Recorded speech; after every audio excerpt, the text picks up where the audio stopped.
everyone! Children, parents, grandparents, aunts, uncle, welcome to the International Lilliput Plus path. During the next minutes, we will travel to 3 European countries where 3 museums will walk us through a Lilliput Plus activity that you can do with your whole family in museums or at home. Who are these museums? Galata Maritime Museum in Genoa, Our Lord in the Attic in Amsterdam, and the World Childhood Museum in Sarajevo. These 3 important museums address difficult issues like migration, freedom of religion and war, and have worked together to better engage children and families in their activities and help create social change. Through a creative path, they will take you through a meaningful and transformative visiting experience. So, have fun and come visit us. We are waiting for you in the Lilliput Plus museums. Bye!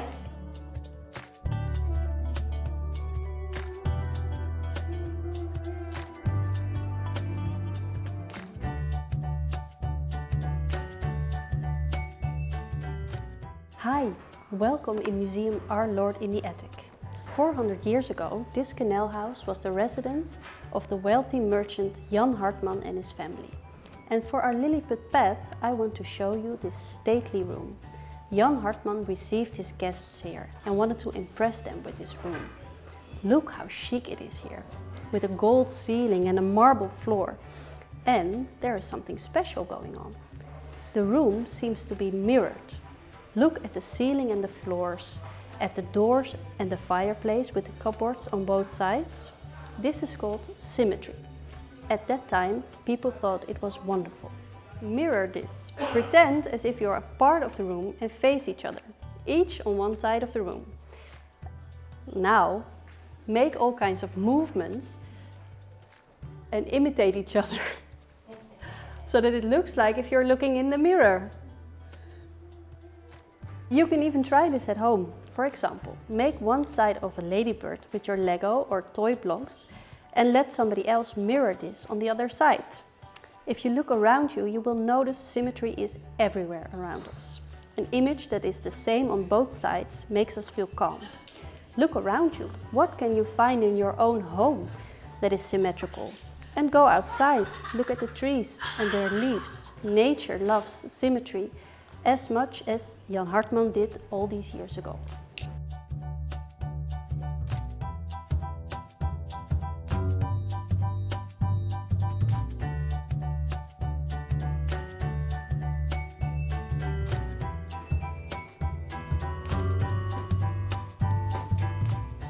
Hi, welcome to the Galata Maritime Museum.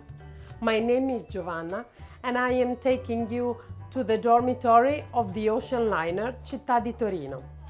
We are a group of Italians leaving Italy in the hope of finding a better life in Argentina. It is the end of the 19th century.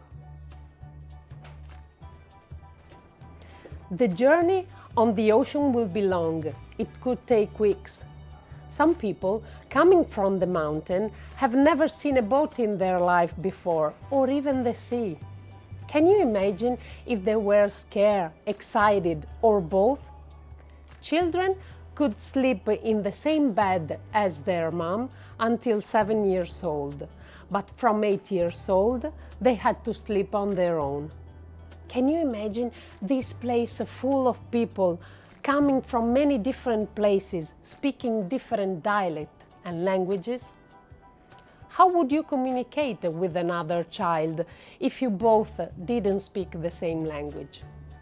In this place, we ask visitors to pretend to be on board and try to communicate with someone that doesn't speak their language. Why don't you do this at home with your brother or sister or with your parents? You could mimic or draw something in the air with your hands. Remember to use facial and body language. What story do you think these people told each other?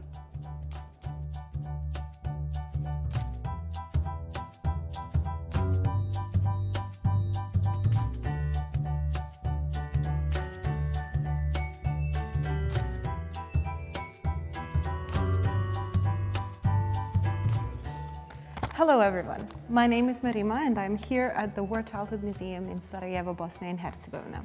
We at the museum believe that one can go on adventures and explore things from any place in the world, even from where you are just at this second. Let's discover one of the stories from our exhibition. I'm sure most of you have played Legos. And when I say this, I mean the adults as well as the children. It can be great to imagine and construct buildings, cars, trees, and even spaceships with these great colorful bricks. Even during wars, some children, like Boris, who donated his Lego house from his war childhood to us, they use Legos to construct and imagine new worlds where them and their families are safe and free. This is what Boris told us about his Lego house, which he saved.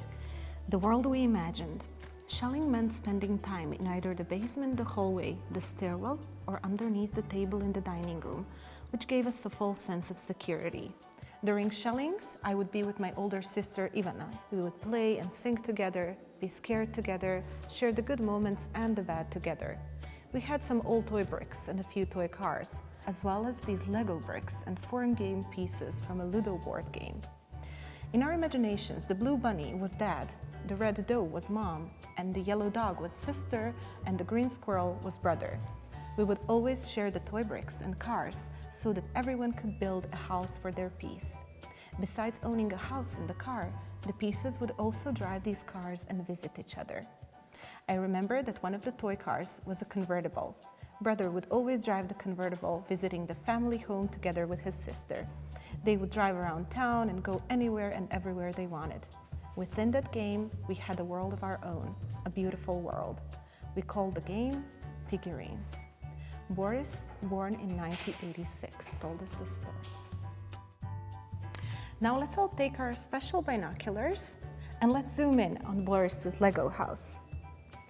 These binoculars are special because they can help us discover and recognize some of the emotions that Boris and his sister felt while they were hiding under the table and creating imaginary worlds where they feel safe with their families.